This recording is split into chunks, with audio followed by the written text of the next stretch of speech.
আপনারা কি এই জায়গাটা চিনতেছেন? দেখেন কি মর্মান্তিক ঘটনা ঘটেছে এখানে।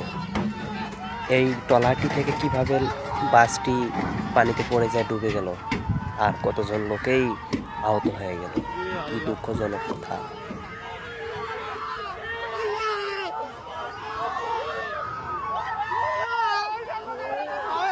মানুষ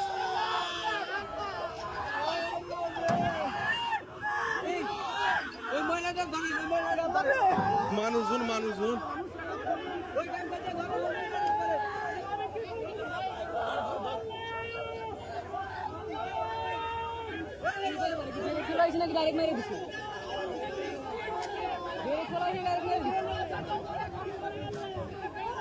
আরে সাত আট